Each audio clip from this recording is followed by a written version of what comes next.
Oke, ini mobil ini salah satu mobil yang paling sering masuk ke domo transmisi, paling anti dengan flashing oli matic, apalagi yang transmisinya CVT. Setuju bos?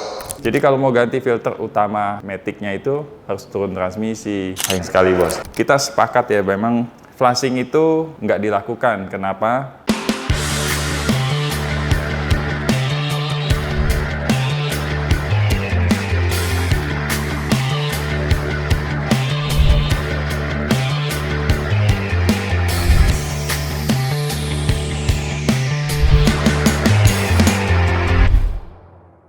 Oke, selamat datang di channel YouTube Domo Transmisi. Hari ini kita masuk ke sesi obsesi ya. Jadi obrolan seputar transmisi.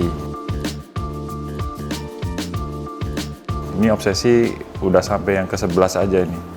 Nggak terasa ya. Langsung aja, ini ada pertanyaan dari @arifrahmat3777. Dari dulu saya paling anti dengan flashing oli matic, apalagi yang transmisinya CVT. Yang paling bener ganti oli matic maksimal 20.000 km itu lebih dari cukup. Setuju bos? Ini memang betul nih, memang saran dari kita juga setiap 20.000 km ganti oli matic, setiap 40.000 km ganti filter matic. Tujuannya supaya transmisinya awet. Kalau ngikutin rekomendasi dari ATPM, ada beberapa yang 80.000 baru ganti, ada yang sampai 100.000 km baru ganti. Tapi balik lagi, kalau transmisinya sampai rusak, apa mereka mau garansi untuk transmisi, oke? Jadi sebaiknya 20.000 km itu paling bagus ya. Jadi nggak usah di flashing, cukup kita waktu pergantiannya dipercepat aja 20.000 km. Oke, selanjutnya @YW5613. Mohon penjelasan. Yang pertama, apakah belt baja dari CVT-nya Toyota, Honda, Hyundai, dan Subaru sebenarnya sama aja, kayak common part gitu. Jadi misalnya belt bajanya WRV bisa dipakai ke Raize misalnya.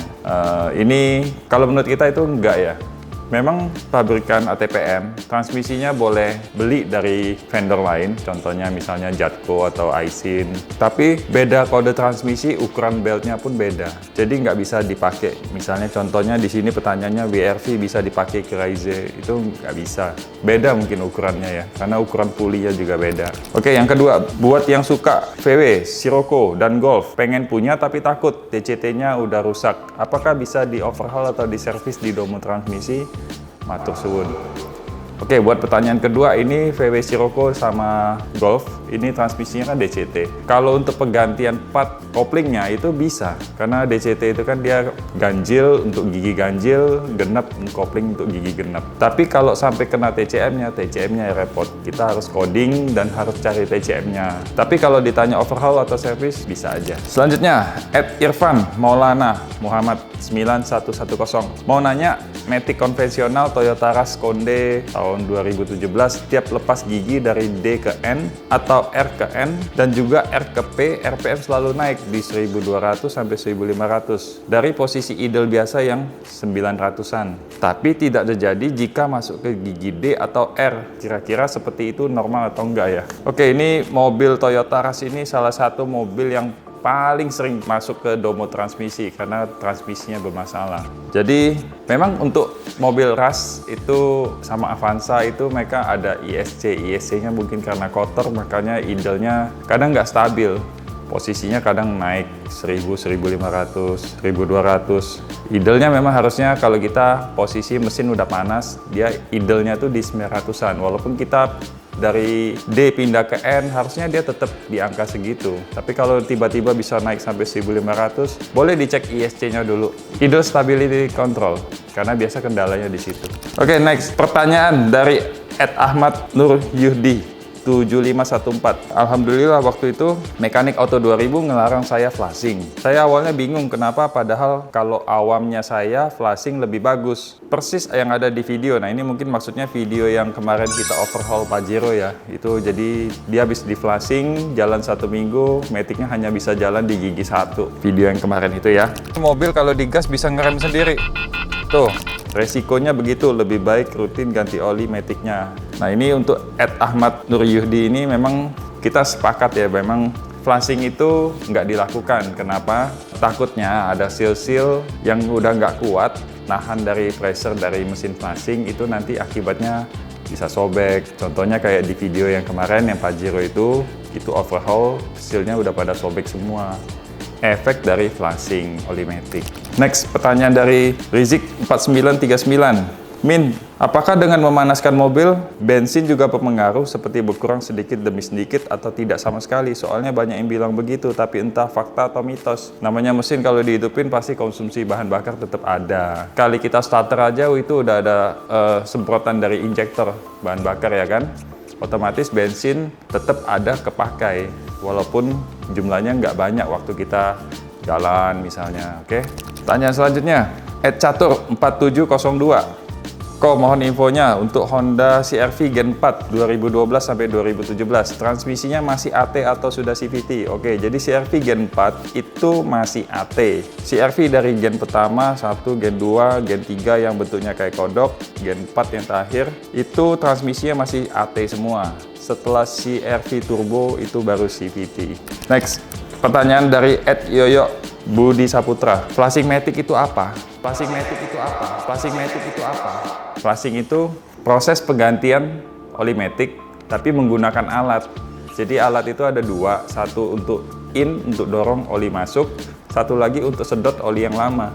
Nah, nanti oli barunya masuk, oli lamanya keluar, nanti ada tabung kaca, di situ nanti kelihatan oli lamanya yang tadinya hitam sampai sewarna dengan oli yang baru yang masuk. Itu namanya proses flashing matic. Ada juga yang flashing metode manual kalau misalnya nggak punya alat itu. Jadi buang oli lama, isi oli, habis itu di running 5 menit, 10 menit, habis itu dibuang lagi. Nanti ditutup, isi lagi. Itu orang biasanya sebutnya flashing manual.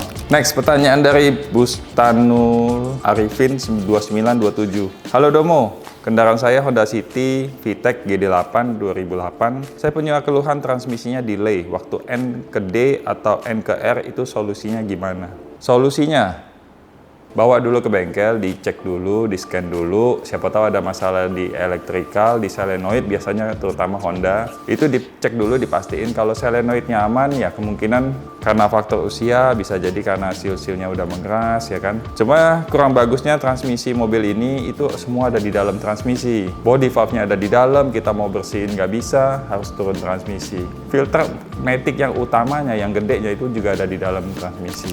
Nah, pertanyaan keduanya kan, Domo kan saya lihat-lihat di beberapa referensi tentang mobil saya bahwa filter oli maticnya di dalam gearbox. Dan jika mau ganti filter oli maticnya harus overhaul, bener nggak ya? Apa ada cara yang lebih mudah? Nah, itu tadi yang barusan saya singgung. Transmisi Honda Jazz, Honda City, GD8, GD3 itu CVT dan transmisinya, filter matic utamanya itu ada di dalam.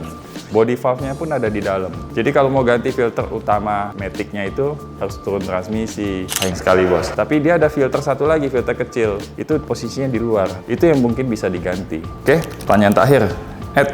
Junet Syafitra 9724. Apakah ada perbedaan metode antara AMT, AT, CVT, DCT?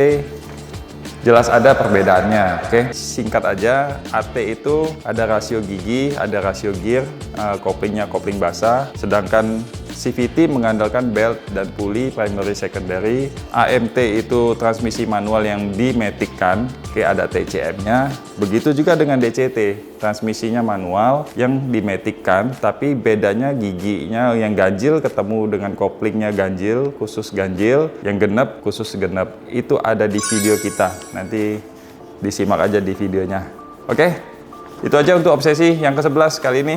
Thank you udah nonton, jangan lupa like, komen, dan subscribe Domo Transmisi. Kalau ada pertanyaan ya tulis aja di kolom komentar, nanti akan kita bahas di obsesi selanjutnya. Oke, thank you guys.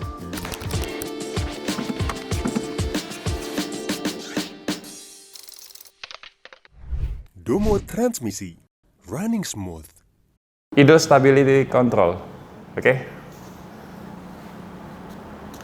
Thank you Bang Disti.